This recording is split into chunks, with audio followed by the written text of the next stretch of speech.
right where we're standing, this ship was off of Okinawa, in the Battle of Okinawa, under attack with the entire fleet by 1,000 kamikaze planes. Kamikazes were young kids, 14 to 18, were taught to fly, crash into your ship, try to destroy your ship, right? Most of them come right out of the sun, so you can't see them, but the most dangerous kind come low underwater. This guy came back here, came up this side of the ship, and those days this whole deck was covered with anti-aircraft guns. They just blasted him, and the plane just looked like Swiss cheese when it flew by here. Pilot was probably already passed away. It looked like he was slumped over the stick. Hit the side right over here where those little barrel things are at. Bounced off the side of the ship because the sides of this ship are 1 foot thick. She said this is the heaviest armored ship ever built. Even missiles today, like those harpoons up there, will bounce right off the side of the ship. Those ships you see over there are 1/4-inch steel. They go right inside. They build them much lighter today, much cheaper. But they're much better on fuel economy. This ship is terrible on fuel economy. Very bad gas mileage in this thing. 400 gallons an hour, wide open. Holds 2.5 million gallons of fuel. You can only go 7,500 miles in a full tank. So if somebody tries to give you this ship, don't take it. It's too expensive to cruise around in this little baby. You have to have about $5 million to fill a gas tank up. Those ships over there use jet engines. We use steam turbines. So they're much more efficient on fuel and much quicker to react in a situation. Had this ship been here for Pearl Harbor, which it wasn't, we need 3.5 hours to get the steam pressure up high enough to pull this off the dock. Those ships over there, they can go up to the bridge, just like a boat at home, turn the key, hit the throttle, and take right off. So if we had, say, an hour's notice here, they could clean the harbor right out. But in World War II, you couldn't do that. So we had ships that day that they were attacked, double parked in here. These battleships are tied right next to each other. And this dock was the Oklahoma and another battleship tied together. They came right through here with the airplanes and torpedoed the Oklahoma sitting right here and flipped over and sank. Any questions? Okay. I'm going to show you where that crash occurred. They never fixed the damage. They just kind of dented the top rail over here. And what happened that day, a wing flew up here full of gasoline, 2 landing gear, the pilot himself got ejected, and 1 machine gun. Put that fire out quickly, threw the wing over, grabbed the landing gear, and one of the guys noticed that thing's got Goodyear tires on it. They had Goodyear tires on the Japanese planes. So they must have bought them before the war, stockpiled them. So now they got down to the young kid, they're going to throw him off too. And the captain came out by then, he was standing up there, and said nope, he was a brave soldier, just following orders like any soldier. Taken below, they sewed a Japanese flag that night, and they gave him a full military funeral with a 6-gun salute from the Marines. We used to have 56 Marines on board. They were the security people. That morning was a very sad day for America. It was the morning Roosevelt died. They got the radio message before they buried that pilot, and that was the morning Truman was sworn in. The first month he was president, changed this to the flagship, took Admiral Bill Halsey off the New Jersey, put him on this ship, made this the flagship of the fleet, went into Tokyo Harbor to be signed, which made the rest of the Navy very mad. Because all those ships had fought for quite a few years, and this is a brand new crew, brand new ship, brand new captain. Across you can see a nuclear submarine that we just came in this morning. These are all Los Angeles class submarines, which means they're the ones that protect the aircraft carriers. They don't carry any nuclear weapons. They're just torpedo submarines. There's a whole base here. Those guys are based here, and they're all on this side right over here. And when they attacked Pearl Harbor, they didn't bomb any of these buildings. They just bombed the ships and left. Had they sent that third wave of planes that wiped all that stuff out, most of the buildings you see are from World War II. They shot them up a little bit with some machine guns, but they didn't drop any bombs over it. They just bombed a couple of ships at a time in the dry docks. But so it was pretty quick to get everything back up and running again. But they bombed all of that, a few depots over there, water towers over there. It would have taken a long time to get all this stuff rebuilt. But since they just did the ships, within 18 months we had everything back up and back up there. So it was pretty quick recovery. Turn around and take a look at the cannons. You wouldn't want these pointed towards your house. And if you're on the beach and you saw this ship out there, you get very nervous. You can hear these shells coming in about a half a mile away. It sounds like a freight train coming in. Very, very scary. There was a case in the Gulf War. There's a little island called Faleka Island. They shot 3 shots from these guns on there and the entire army surrendered, 600 men. They did not want to see these guns fire again. Very scary stuff. These chains behind me are some of the biggest in the world. Each link is 110 pounds. The chains are 1,200 feet long. And the anchors, each anchor weighs 31,000 pounds. If we start dropping these anchors, if we didn't slow the chains down with these brakes over here, the chains would fall right off the ship. They're not attached to the ship. They do it on purpose because Say we were at anchor in Tokyo Bay or any place and they attacked us, we put the ship in reverse, drop the anchors right there. It takes too long to bring them back in. All Navy ships are designed that way. You drop their anchors in an emergency situation. So you got to be very careful when you're lowering these because they go in quite fast. All right, we're going to walk down there and talk about the guns a little bit more. And we're going to go inside the ship.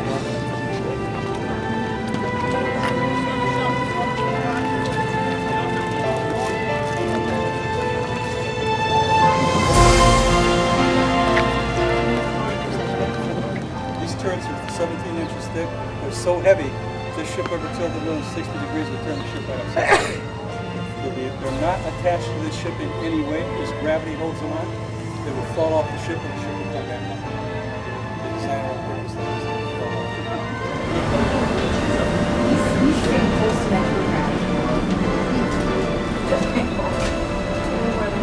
Battleship night sleepovers. Wow. You want to think twice about it if you're tall. Yes. They must have had a height requirement. Yeah.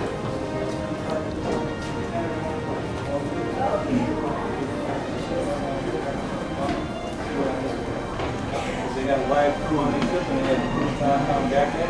I saw myself live on TV. All right, the first missile. All right, this is called the officer ward room. And the reason they call it a ward room, this could be changed into a hospital ward very quickly. Here's operating lights up here.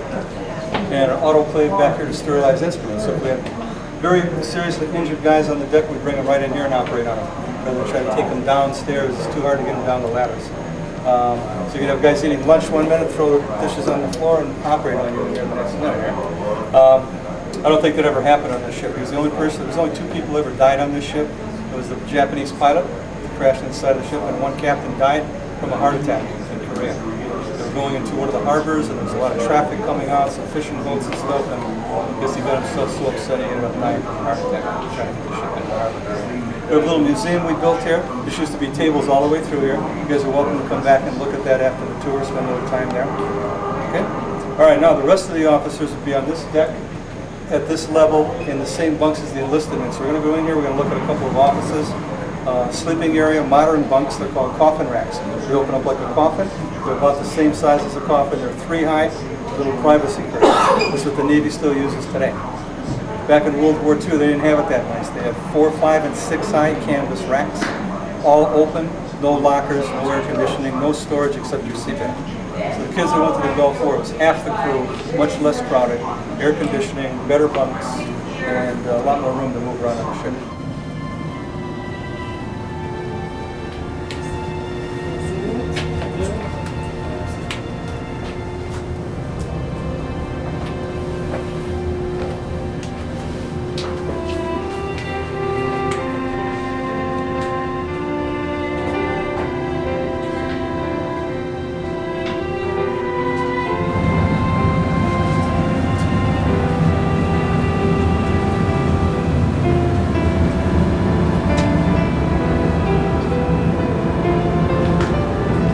This is the most modern radio room on the ship. This was used in the Gulf War. We still use this radio room today with an amateur handle with broadcast from here. Quite a few members come in during the day to use this radio room. All this equipment was used in the Gulf War, and most of it still works. There's some satellite phones here, teletype machines, and right behind this gentleman here is a computer.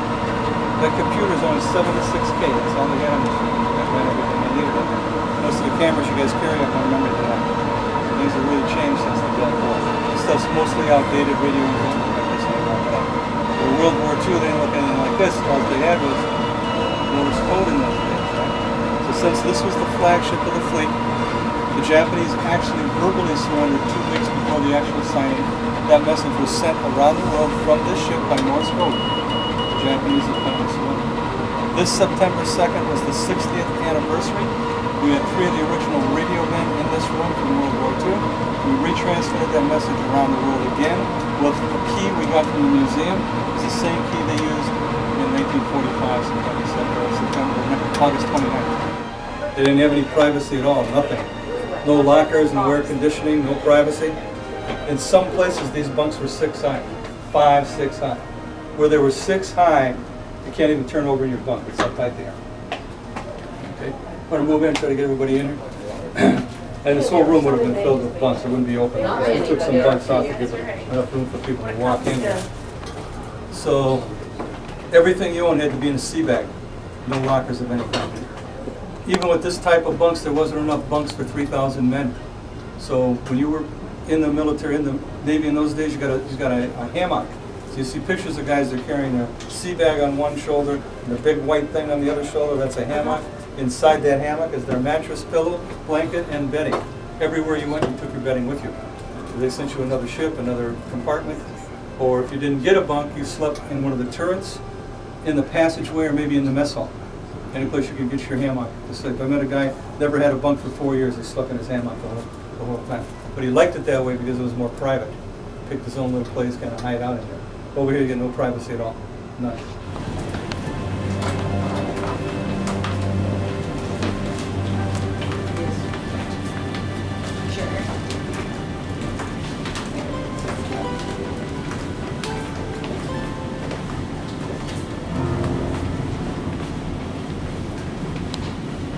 Turn the lights off for a minute and show you what it looks like in combat. Step in there, show you what we do.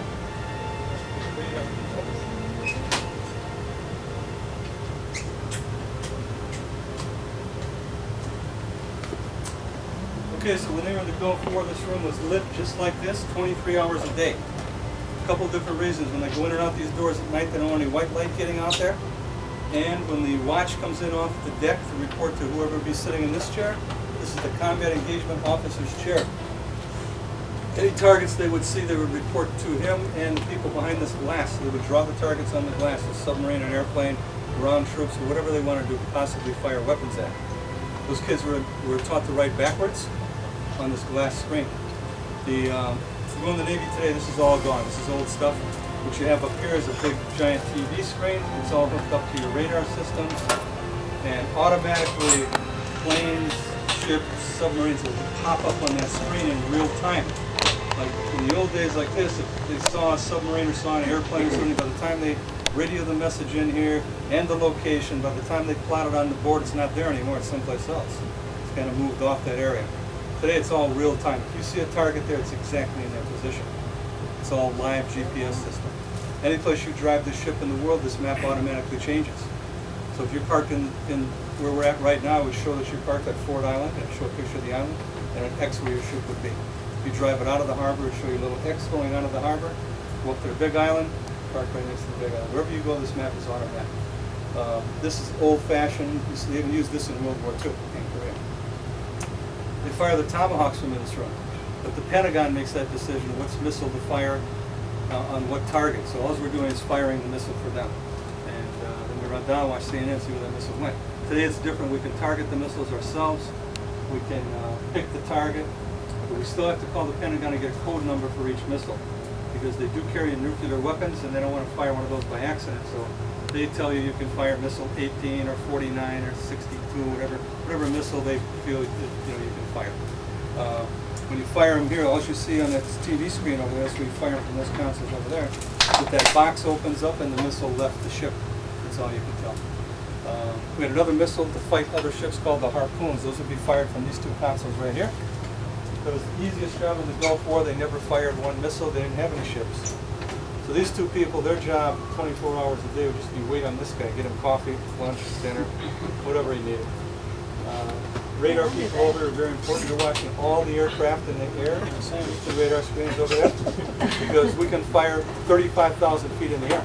So you don't want to knock down any commercial airplanes. So you want to tell everybody coming in the area, fly around us, we're going to fire those 16-inch guns. Back behind me is two radars for land and sea. Back in the right-hand corner over there is radar watching for enemy aircraft only. All right, we'll turn the lights back on so you can take some pictures. This is the room, and the radio room. You cannot come back to the radio room by yourself after the tour. And you get something to do as well. All right, now we're going to go back in history. We'll go back to September 2nd, 1945. This ship was parked in Tokyo Bay with 40 other ships. There were 216 ships right outside the harbor. We basically had the entire Allied fleet there. We had over 600 aircraft in the air that morning, watching all the bases, submarines, airplanes, make sure nothing was moving off their docks or moving on the ground. We didn't trust the Japanese because they might attack us when we get in there. So that morning in this room was Admiral Halsey. This was his stateroom. He was waiting for General MacArthur to come aboard and Admiral Nimitz, which they both did. But there were two other generals in this room at the same time, Arthur Percival and John Wainwright. Both were generals that have been in prison camps for over 3 years. And MacArthur asked for them to be released early, which they did 3 days early. They came to the ship, we gave them some food, some fresh uniforms. Both of these generals were over 6'1" and weighed less than 100 pounds. Very, very thin. And they were still weak the day of the signing. They actually had to have 2 Marines stand behind him and kind of steady him during these ceremonies. They stood right behind MacArthur during the signing. And the first 2 parts of MacArthur's name that he signed, he reached over his shoulder and gave both of those generals a pen as a souvenir or reference to all the prisoners who were still in the prison camps. He wanted them there to represent all the prisoners who were still in the prison camps. Those documents were calling for immediate release of all the prisoners. They were the first 2 released. Two parties were a little bit late this morning. Everybody was supposed to be here by 8:45. The Japanese were late, and guess who else was late? MacArthur. Came up this side of the ship on a destroyer, came through this door about 5 minutes to 9. He was supposed to be here 10 minutes ago. Everybody was supposed to be on that surrender deck at 8:45, start the ceremonies at 9 o'clock. The Japanese finally got up here 2 minutes after 9. They were about 17 minutes late. The reason they were is the foreign minister had a wooden leg. They lost a leg in the war and it took them a long time to climb up that ladder. They actually did like a little test the day before, took a sailor, tied some boards on his leg and made him climb up that ladder. They timed it to be like 7 minutes or something. It actually took him twice as long because he was a much older man. A 17-year-old kid can hop up there on 1 foot. This guy was like 65 years old, so it took him a while to get up there. So when we leave this room, we're going to be walking right in the footsteps of General MacArthur, Admiral Nimitz, Admiral Halsey, John Percival, and John Wainwright. Walking under the 16-inch guns that stood right here. Only 9 Japanese delegates. First man to sign was the foreign minister. He was in top hat, white gloves, tails, very formally dressed. The general standing behind him was in full military uniform with all his medals and everything else. Looked across the table at MacArthur. He wasn't wearing no tie on. He was in working clothes, khaki clothes, no tie, no medals, no nothing. His opinion was, we started the war working, we're going to finish the war working. That's the attitude he wanted. The buses will be our same spot where we were. The I'm foreign not going to minister signed relocate no it. problem. The I've general tried kind to of do that hesitated on a rainy little days bit. so people He didn't didn't have want to to sign walk this so far. document because he was a Not satellite. everybody gets the word He was ordered to sometimes. sign it by the emperor. And they The go over emperor to where the come out bus here, is he's like and a stand god. there. So he signed it So we don't want to have any reluctantly. confusion. Once he signed that, he and his entire Confusion is family the were enemy.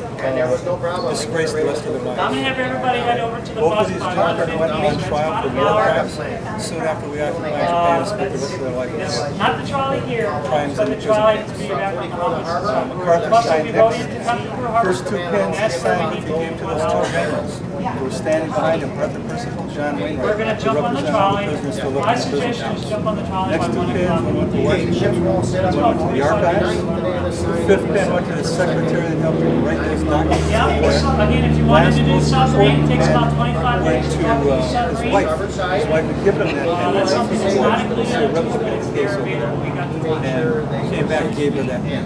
She died 5 years ago. Her name was Jane. She Love was to hang out. 3 years old. She still had that pen in her purse. He's not leaving that room He carried until it the for Japanese 55 are here. years. They're now. going to wait for me. I am not going to wait So for now them. they've donated it to the museums.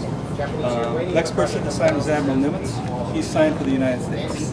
MacArthur was signing for the Allied forces. He was the supreme commander of the Allied forces. He and Truman weren't getting along too well. He wouldn't let him sign for the United States. Yeah, Admiral Nimitz. Admiral Nimitz, this highway's named for out here. He was the admiral that took control of Pearl Harbor after the attack.